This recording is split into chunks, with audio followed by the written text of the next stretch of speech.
Beetlejuice. Beetlejuice. Beetlejuice. It's showtime.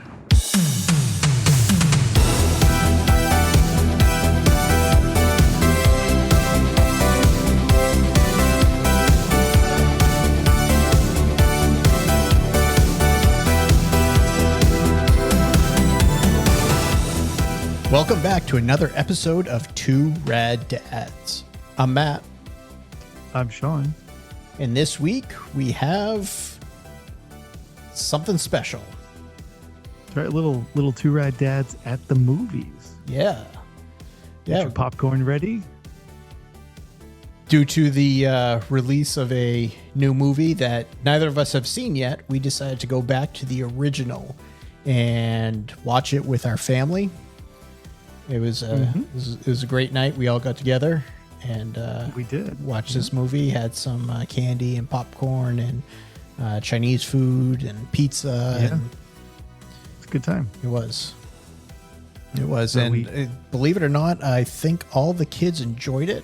I don't think one of them got up and left the room or really. Kind of surprised me. Yeah, they all were staying attentive to the movie. Yeah, we thought, half hour in they'd be getting up to try to sneak away to go play Fortnite or something downstairs, but no, they all stayed the whole time. Yep. Yeah. And even with the bad graphics that were in this movie, they still stayed around. Made it to the end. Yeah. I think they were equal parts entertained and confused. But that's what B-level movies were back in the 80s. Those campy graphics. Mm-hmm. So which movie was this, Sean? Well, we are talking about the 1988 Tim Burton classic Beetlejuice. That's right. Beetlejuice. I don't dare say it again. Do not time. say it again. No. That's right. Yeah, so we figured with the recent release of Beetlejuice in the theaters, apropos, we would go back and watch the original. I think everyone is kind of upset that the new one was only in theaters and we couldn't stream it immediately after. That's how much everyone thoroughly enjoyed the movie. Yeah, we didn't want to take the kids to see the new movie until we had shown them the original, right? So, yeah, that's why we had the little screening night, and now we're free to see the movie in the theaters if we choose. Yeah, I purchased the 2-pack, so it was the original and the pre-order of the new one. So once that hits streaming, I'll get it instantly. So I don't know if I'm going to go to the theaters and see it or just wait for it to come out on streaming. But yep. If I can find the time, I would love to go to the movies. I always enjoy it. Night out at the movies. If not, we'll just have another movie night at Matt's house. Yeah, which I think we're going to do anyway because my wife hasn't seen too many of the classics. Or all of the classics. She's seen one or two of the classics. That's about it. So I think every time we get together and watch a movie or something comes up in conversation, we're always amazed. And at some point in the conversation, there's shock and awe that you haven't seen that? Are you kidding me? Yeah. And she goes, "No, I don't know. Sorry. It's not my fault." So I guess we should dive in. Yeah. Right? Yeah. So we'll start with the synopsis and we'll get into some more discussions and trivia. Yeah. Do you have fast facts? We'll just Do you have fast fun facts for us today? Oh, I do. Oh, nice. All right. I can't wait to hear these. I sure do. Okay. So here's the synopsis. In a sleepy little town in New England, we meet Barbara and Adam Maitland, a couple who have chosen to take a vacation by staying at home. However, the realtor who sold them the house, Jane, tries to entice them to sell the house since it seems too big for just a couple. The Maitlands reject her pleas and head into town. On the way home, they swerve to avoid a dog, which sends them into a river where they drown. Okay. Now, this is where, immediately, right? The first few minutes of the movie, you're like, okay, this is nice. It's a cute couple. They're married. They're decorating their home. They're having a staycation in this nice little quaint village. He goes to the hardware store, gets his supplies. There's a beautiful covered bridge that they drive through, unfortunately. Everything seems normal. Now I gotta interrupt you right there. They didn't just plunge into the river going through That's right. They teetered. the bridge. They teeter with the dog standing at the end of the plank. Yeah. How that dog held that car up, I will never know. Yeah, little did you know that was a very heavy dog. Yeah, it looked like a little golden retriever, but apparently he ate a ton of tungsten for dinner. Yeah, he had a look on his face too. He was mischievous. He knew exactly what he was doing when he was like, "Oh, I'm gonna step right over here. Just gonna go ahead and step off and let you all plummet." Yeah. And then they fall right into the river. Yeah, yeah. Evil dog, cute but evil. Yeah, that dog had it out for him. Yeah, not okay. He did. He knew what he was doing the whole time. No, bad dog. Unaware that they are dead, the Maitlands return to the house, unsure how they got back so quickly. Adam decides to go back outside and retrace their steps, but finds himself on a strange desert planet inhabited by striped sandworms. When he returns to the house, Barbara says he was gone for 2 hours and shows him a book that she found on the table. The Handbook for the Recently Deceased. Spooky. Yeah. So here's where I thought we were going to lose the kids, right? Because we go from picturesque New England town, everything seems normal, to step outside and then boom, you're in a very strange, cartoony, stop motion picture with sandworms and things. And it's so out of place that if you're not expecting it, right, the first time you watch the movie, it just totally comes out of nowhere. Yep. You don't know what to make of it. Yeah, it's very, B movie, horrible 80s graphics. Oh, terrible graphics. They do not age well. So terrible that they are amazing. Yeah, it's kind of like they're so bad they're good. Yep. Yeah.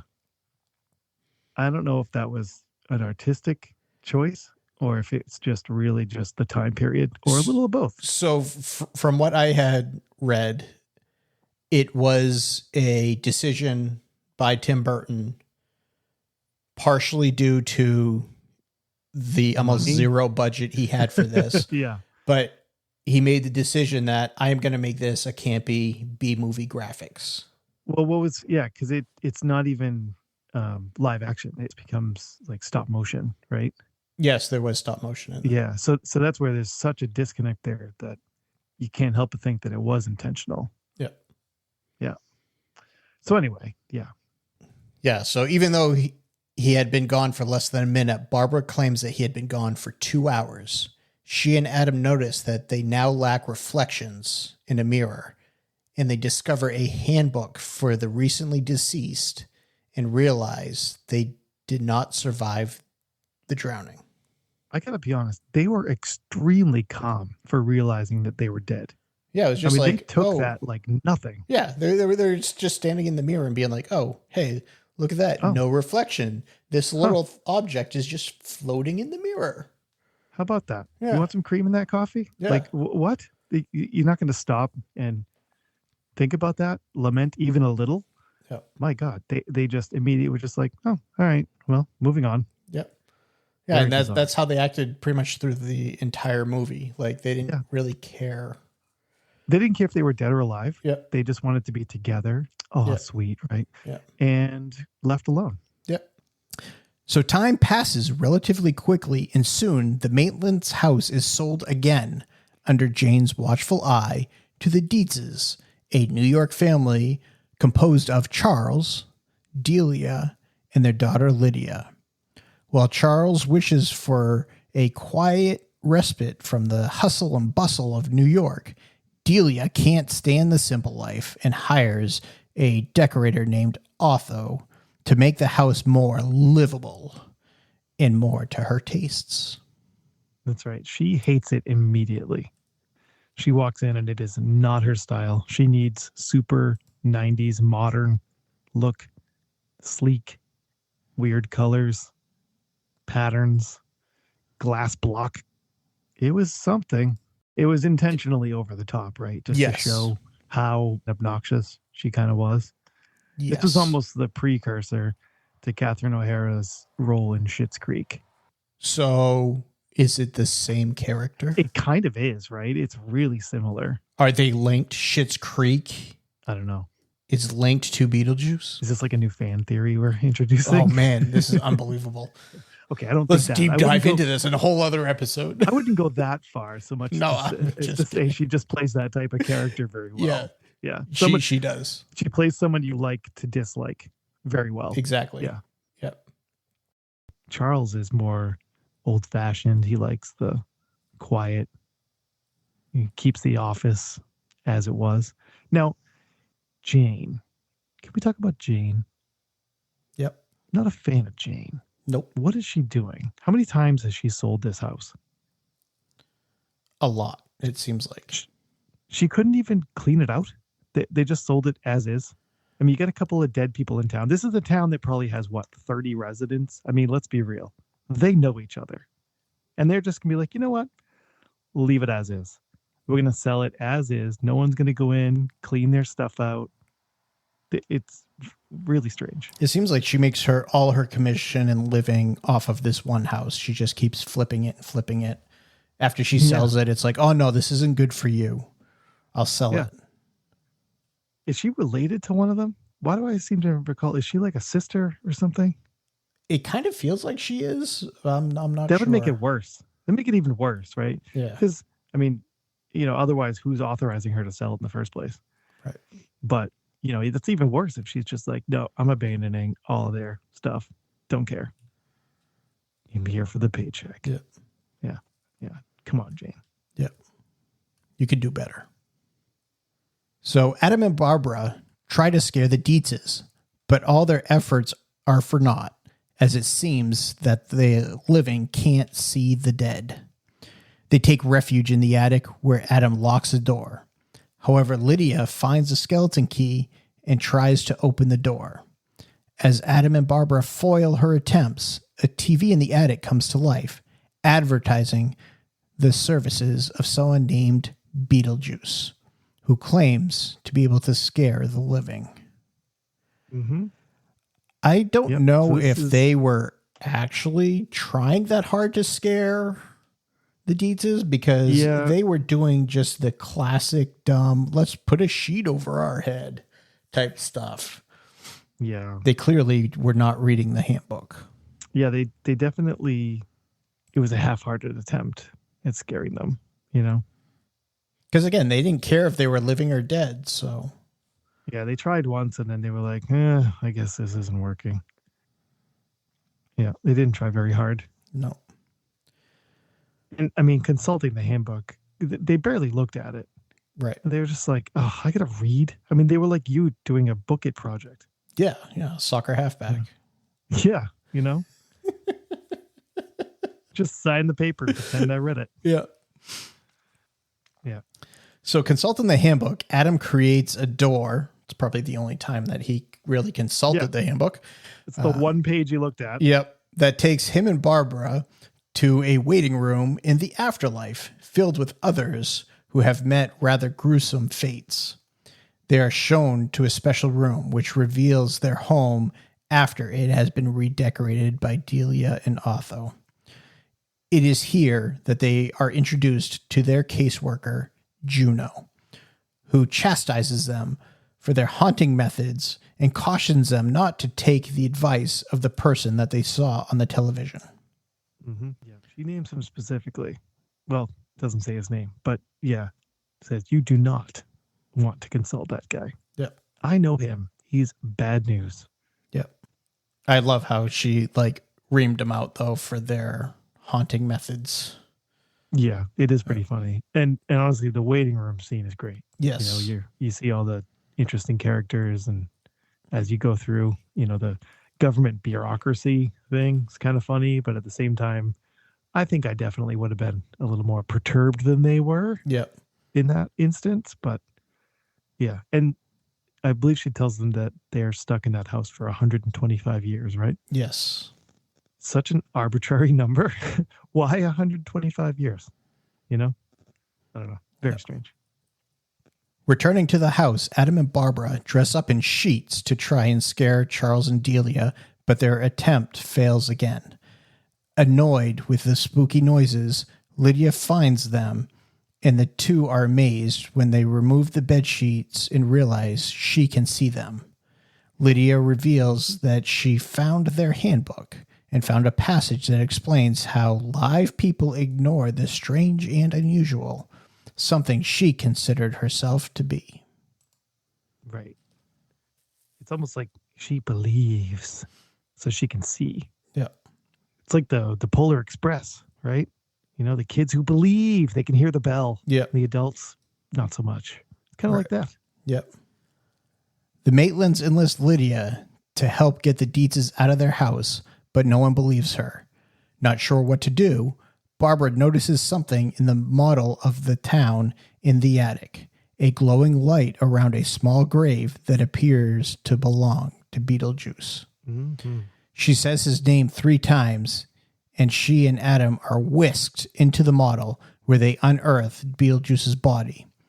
Once they've done so, they regret it, as Beetlejuice is rather crazy, uncouth, and insane ghoul.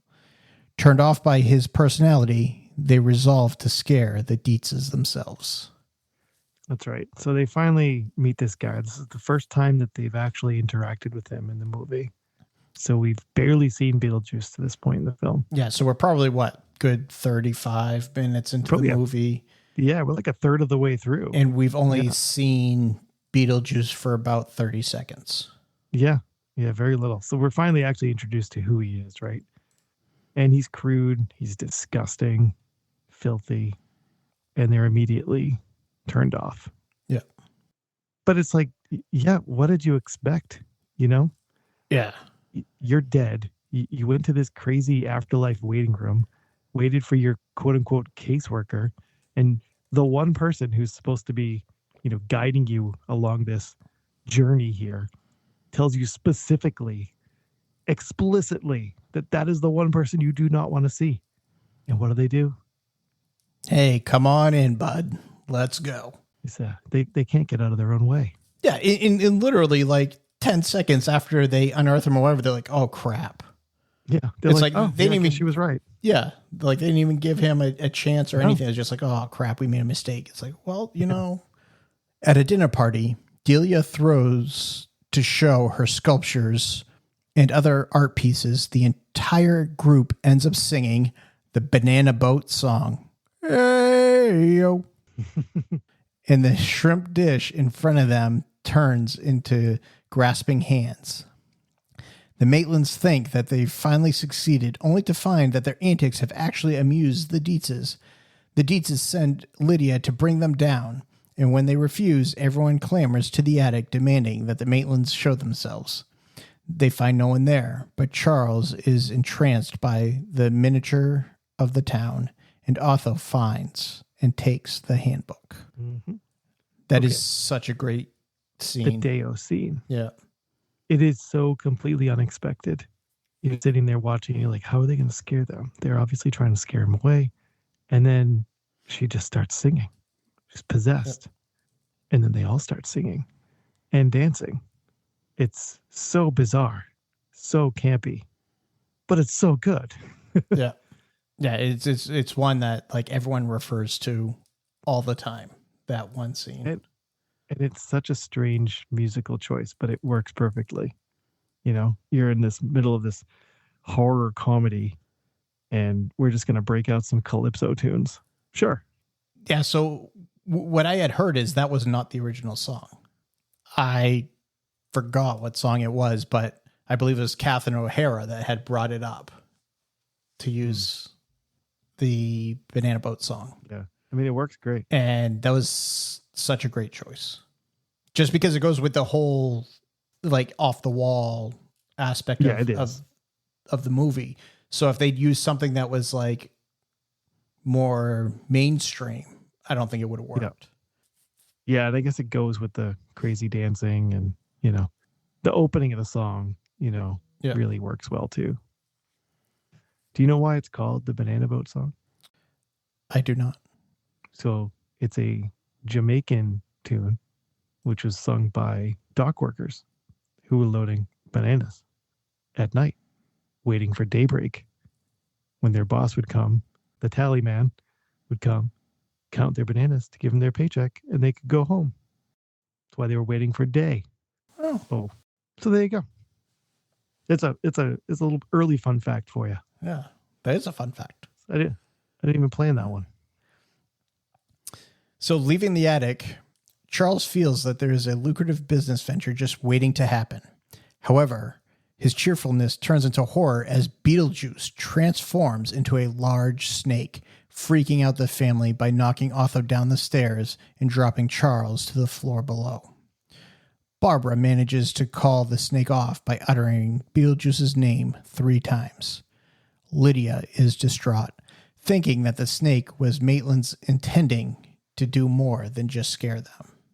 I will say Charles and Otho took that fall like a champ. Yeah, they did. They bounced right back. It was a pretty good fall, and they just shook it right off. Yeah.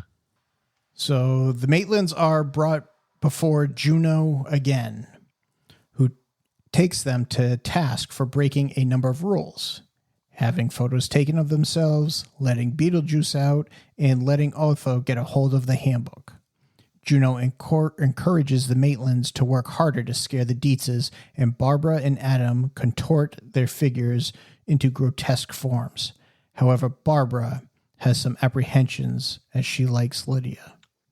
Yeah, this is... So when they distorted their faces... Yeah, those are great. It reminded me of, what was it, Spy versus Spy on SNL? Yeah, a little bit. Yeah. So they're being like Phineas and Ferb. Kind of, yeah. Yeah, a little bit. Yeah, funky shaped heads, big pointy, triangular shaped. Yep. Yeah. Meanwhile, Lydia grows so upset that she writes a suicide letter. Going to the attic to say goodbye to the Maitlands, she encounters Beetlejuice in the model. Beetlejuice tries to convince her that he can help her find the Maitlands if she says his name 3 times. Lydia is almost tricked into saying this until she realizes that Beetlejuice was the snake and doubts if he can really help her find the Maitlands. Just then, Adam and Barbara appear and Lydia explains what was about to happen. Lydia tells them of her wish to be dead. Barbara talks her out of these thoughts and tells her that they've decided to not scare the family, allowing them to stay. Right. Just then, Otho and Charles appear in the attic. Lydia in the Maitlands hide. Otho and Charles carry Adam's model of the town downstairs, where they give Charles's business associate, Maxie Dean, an overview of Charles' plan to turn the town into a paranormal-themed attraction. Charles also requests that Lydia produce the Maitlands for their guests, but when she refuses, Otho explains that he has a way. That's right. So basically, the business associate there, Charles's boss, Maxie, another guy with a strange name in this movie, Maxie's like, all right, if you want me to fork over somebody to buy this whole flipping town and make it into a theme park, I'm going to need some proof that there's some ghosts actually here. But at the same time, what an odd request. And how are they going to prove that? They can't even see them themselves. Right. I will say they're very believing, though. You know, they don't question a whole lot. Exactly. Yeah. Using the handbook in the Maitland's wedding clothes, Otho performs a seance that forces the couple to appear before them. However, this causes the Maitlands to deteriorate, their forms reverting to their decaying corpses. That's right. So instead of actually, you know, performing a seance. He was performing an exorcism. Yeah. And didn't even know it. Oops. Yeah. It's almost like that guide wasn't for you, Otho. Yeah. Huh. Yeah. Maybe you don't should know have what read you're the doing. whole thing instead of flipping to the first page you saw. That's right. Frantic, Lydia rushes to the model and sees Beetlejuice in the graveyard. She begs him to help her. Beetlejuice agrees on the condition that Lydia marries him. She agrees to this, and the Maitlands are saved. However, Beetlejuice then holds Lydia to her word and holds Charles and Delia hostage as witnesses as Otho escapes. This part's a little odd, you know? I wasn't expecting the whole "you gotta marry me" trope to come out, but okay. I don't know how old Lydia is here. Pretty sure she's in high school. Yeah. So that's a little creepy, but I guess we're just going to gloss over that. Well, he's dead. Okay. So do you think he cares? No, I guess that, yeah. I don't know if that makes it better or worse. She's marrying a dead guy and he's marrying someone underage. So A teenager. Yeah. Yeah. It's wrong on all fronts, but All around, like, not great. how are you going to Yeah. punish Beetlejuice? Like, No, I'm not, but Yeah. you know, I'm just saying, little creepy. It is. It's very weird, know. but both Adam and Barbara struggle to stop Beetlejuice, who sends Adam into the model and Barbara to the sandworm planet. Through a joint effort, they do away with Beetlejuice and save Lydia. In the aftermath, the Maitlands and the Dietzes co-occupy the house, and Lydia is much more cheerful in her new environment. Yes. So they actually renovated some of the house back to how it originally was, right? To kind of appease the ghosts. And Lydia definitely liked it better that way. Now in the last scene, right? She's coming home with her paper. She gets an A on her math and celebrates, gets the ghost to sing another Harry Belafonte tune. And she floats. Now explain that. Because the first time I saw it, I had no idea what was happening there. I was like, is she dead? Why is she floating? What's happening here? I don't know. What do you think? I don't know. I was kind It's of weird, lost right? in that scene. Yeah.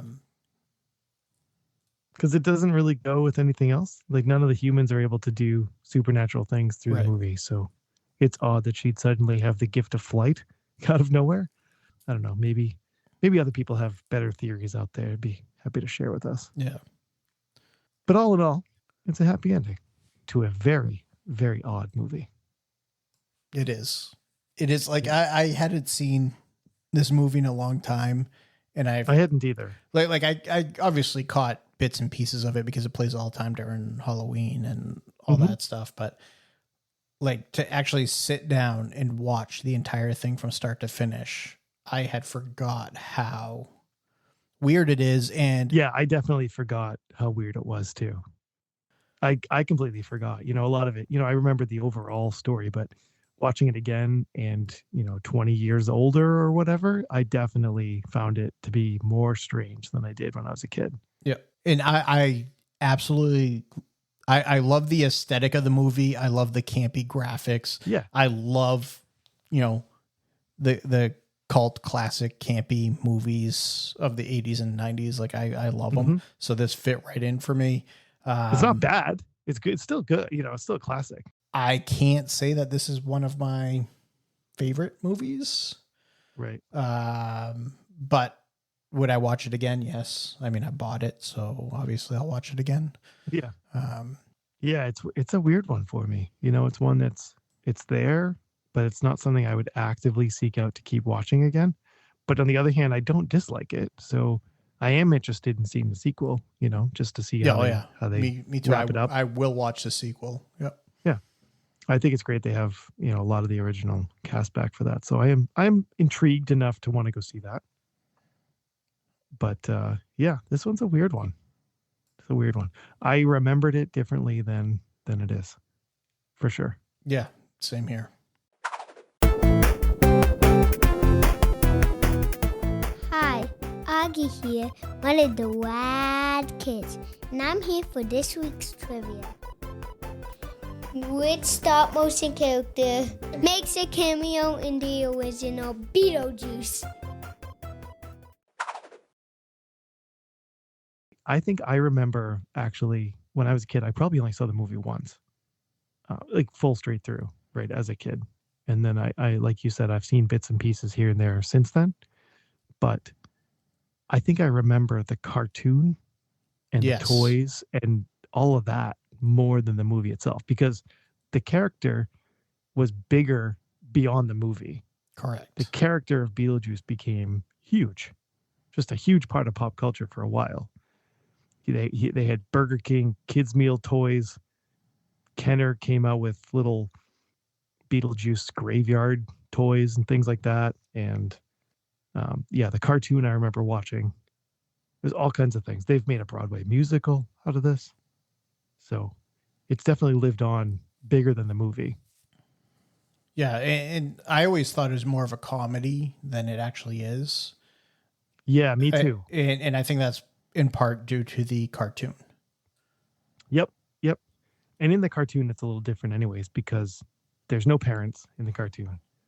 It's just Lydia and Beetlejuice, and they're like buddies, and they go on adventures, and it's her school friends or something. Which is really weird considering they were getting married.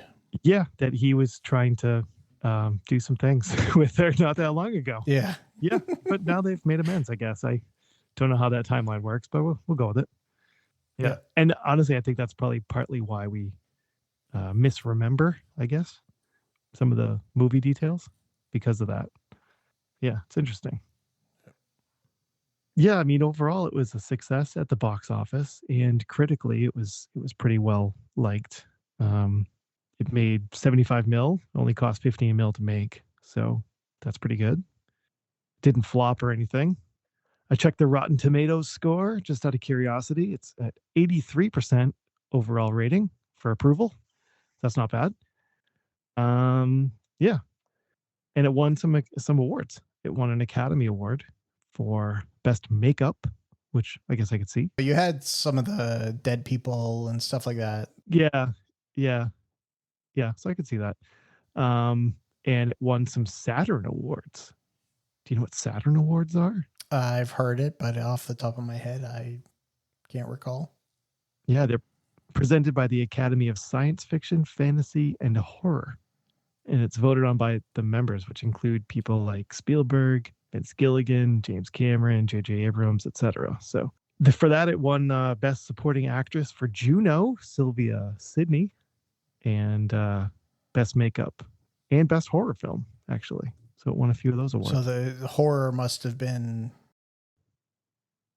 very light that year. Because I don't know if I would classify this. It is horror, but not in the typical sense of the... It's a comedy horror. Yeah, it's like a subgenre, I guess, of horror or of comedy, I guess. You know, it kind of lives in between. Yeah, I mean, there's definitely some other movies that are similar.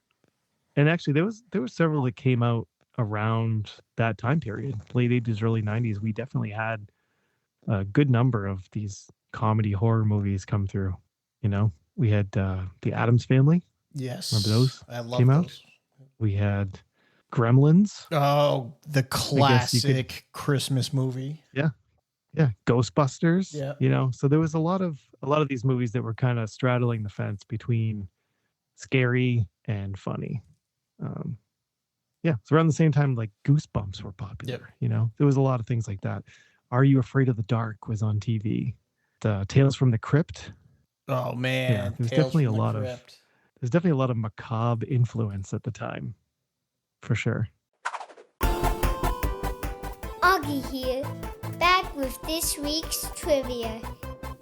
It was the Pumpkin King himself, Jack Skellington. All right, do you have any fun, fast facts this week? Oh, I do. You know I do. Yeah, Of course I do. I have a couple myself. So, Ooh, we're going to have Matt's fast facts today. All right. Well, I'll throw mine out there.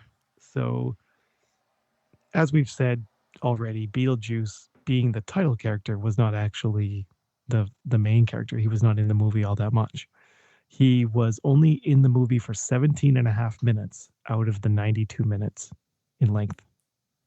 So not much at all. Definitely Michael Keaton made the most of his time, He though. did. Definitely left an impression. There's actually lots of iconic characters that have relatively little screen time in their movies. Mm-hmm. For instance, Darth Vader is only on screen for less than 12 minutes in the original Star Wars. Yep. Hannibal Lecter gets just 16 minutes in The Silence of the Lambs. So you have all of these iconic characters. There's more, but Right. these, it's not unheard you of. think they basically. dominate the movies. You think they're the primary characters and they're involved in every scene, and they're not. They're just memorable. Yeah, that is a huge testament to these characters. Yep. You know, Michael Keaton, The writing and the you know, acting, really. James Earl Jones, you know, who recently just passed away. Yeah. You know, they just dominate their scenes, and they're unbelievable actors, and they stand the test of time. It's awesome that they do that. So, yeah. And so Michael Keaton, for his 17 minutes, only spent 2 weeks on set filming. So, you know, little time he spent on this movie, he could go on and, you know, focus on Batman and all the other stuff he had going on at the time. And yeah. Anyway, the casting was really good in this movie, I think. But I found some interesting notes about what almost was, what might have been. So the lead, I guess it's the lead. I guess the title character, even though it's really not the lead in the movie, Beetlejuice. Tim Burton's original pick for that was Sammy Davis Jr. Think about that. That would have been a completely different. Although you said, it would be completely different character, but a different vibe. But I'm sure it would have worked. But again, like the movie's named after the character, but it not a big role player in it. For Delia was originally cast as Angelica Houston, which I think would have been very good. She's very good in that type of role as well. So I think that would have worked just fine. But she had to back out due to illness. So that's why Catherine O'Hara stepped in. And this one is funny. For Lydia, there was a long line of people who were considered and supposedly turned down the role. Ready? Lori Loughlin from Full House, Diane Lane, Sarah Jessica Parker, Brooke Shields, Justine Bateman, Molly Ringwald, and Jennifer Connelly. I mean, that is quite the list. Quite the list. They went through quite a few people turning them down before they settled on Winona Ryder. And honestly, it worked out great. So I think it's better in the end. But yeah, interesting names there. On March 10th, 1998, Beetlejuice became the first of more than 5.2 billion DVDs shipped out by this hot new thing known as Netflix. That was actually one of my fast facts. Yeah. Is it? Oh, see, I was faster. Yeah. No, I'll be the slow facts. Did you have DVD Netflix? Because I definitely did for a while. Yeah. I think my parents had it for a short time, maybe like a year or so. And then they forgot to return, I believe it was Logan. So they had that forever. And then obviously when streaming came out, they switched over to that. But yeah, for at least a year, I would say we had it. I definitely did the DVDs for quite a while. So yeah, you would, if you want to know how that works, kids, I won't get into details, but Netflix was through the mail. If you want to learn how, consult season 3, episode 20 of The Office. That'll explain everything you need to know. Kelly will hook you up right there. And you did not have to be kind to rewind because it was DVDs. No, that's right. So my final fast fact, the afterlife scene near the end of the movie in which Beetlejuice gets his head shrunken by the witch doctor was not in the original script or cut of the movie. It was added at the end. That's because the original cut of the movie, when they screened it to test audiences, they loved the original waiting room scene so much and those characters that were in it that they basically just decided it tested so well, we got to have more of that. So that's when they went back and refilmed that. The magician's assistant, who was sawed in half, the legs, the lower half, was actually played by Tim Burton's girlfriend at the time. And yeah, everyone loves the shrunken head Bob guy. Yeah. He was awesome. Yeah. So, and now we know why his head's shrunken. Yep. So yeah. Nice.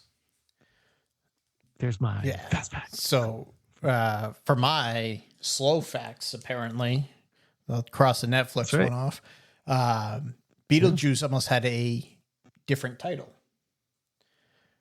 Yes. Yeah, the studio didn't like Beetlejuice, probably because he wasn't the main character. It's weird. He was only in 17 minutes.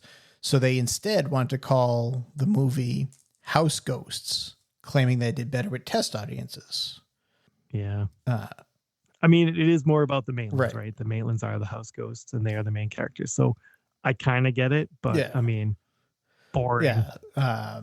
So at a meeting, apparently Burton jokingly suggested they should change the title to Scared Sheetless. It's bad, but it kind of works. And the studio actually gave the idea serious thought, and Burton then said that he'd jump out a window if they went with it. And then... I mean, it's better than House Ghosts. Yeah, so Burton held his ground, and eventually the studio caved down. And they stuck with Beetlejuice. Yeah, that's right. He had just enough cachet following Pee-wee's Big Adventure to flex a little bit of muscle there. So Beetlejuice is actually named after a star. Mm-hmm. So it's technically Beetlejuice. I don't even know if I'm pronouncing that correctly. It's and they make that joke in the movie too, that it's hard to pronounce, and that's why it's spelt differently everywhere in the title, and they pronounce it Beetlejuice. But it's a bright red star in the constellation Orion. Mm-hmm. Yep. And it's actually feared to be dying right now. The star has dimmed in recent years, and they think it's nearing end of life, actually. But what's interesting is I looked online, and I could not find anywhere that would explain why the character's name is spelled the same as the star, right? Betelgeuse, I believe. But the movie is not spelled that way. So presumably the character's name, because it's on his gravestone, it's on the signs in the commercial, is spelled like the star. Nowhere in the movie do they have anything that's spelled Beetlejuice. And that's the title of the movie. No, but they make the comment that that's why they call him Beetlejuice, is because no one knows how to pronounce it. So in order for the audiences to understand what the movie is, I guess how to pronounce it. It's still a little weird, right? It's very weird. I'm surprised that they don't address it more. I think I'm overthinking it.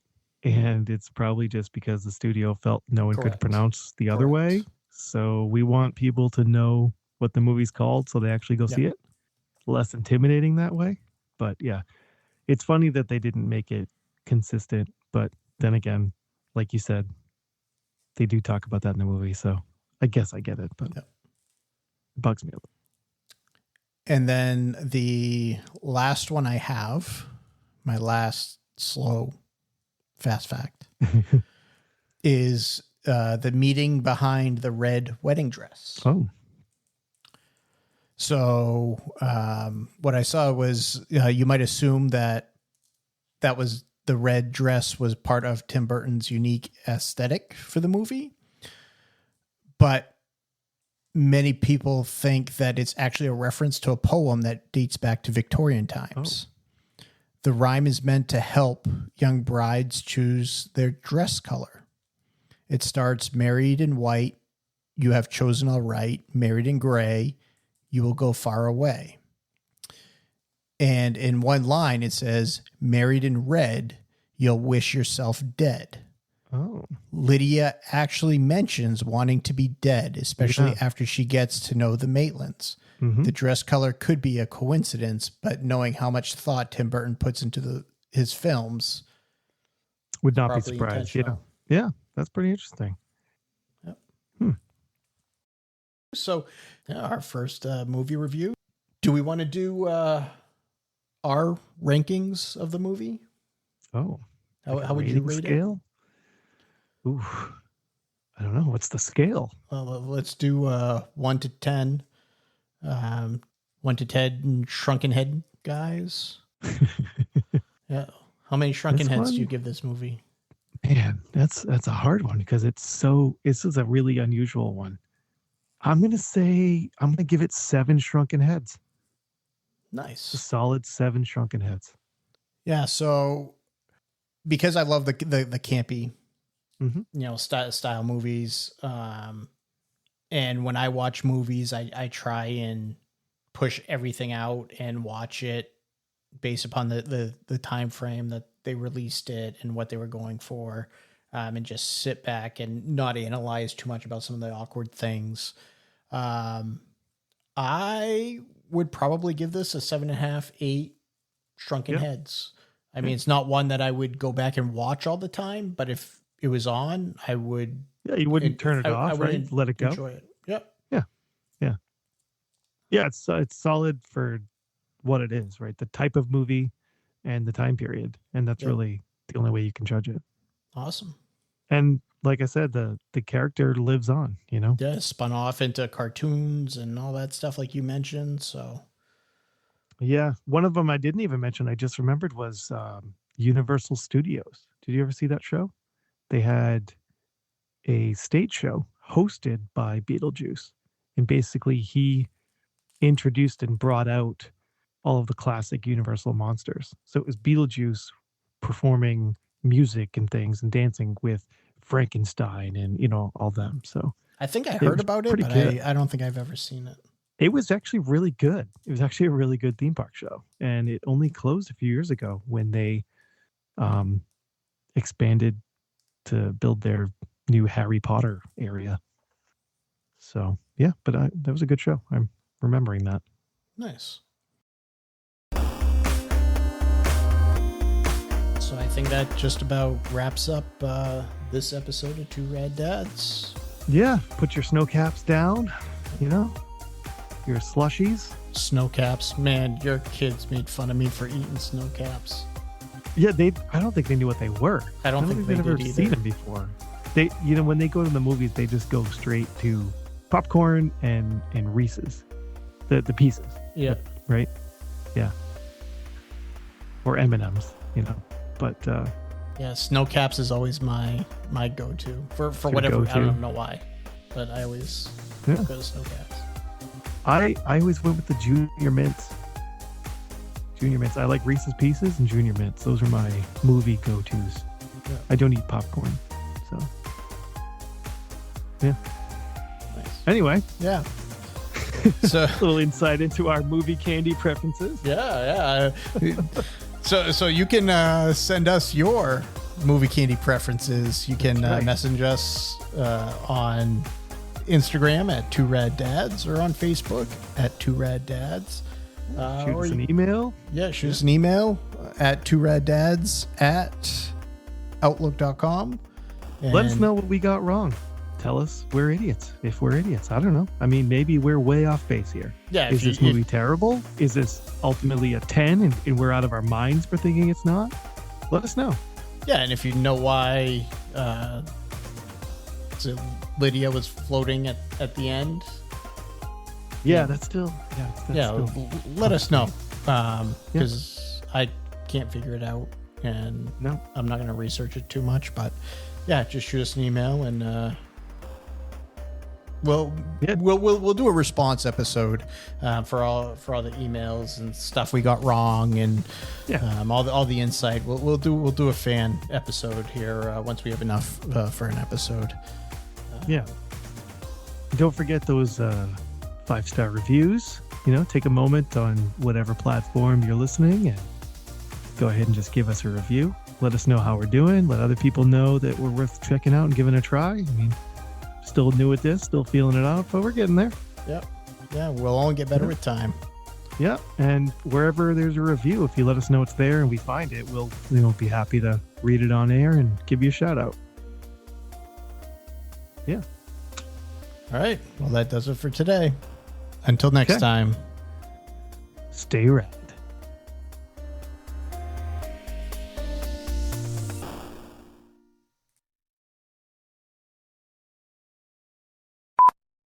All right, go back to your podcast. Please don't put me in it. You are. You're 100% in it. I didn't sign the release waiver, so I'll sue Rad You Dads walked into a LLC. known recording studio. The light That's right. was not on. The light was on. This is so going in.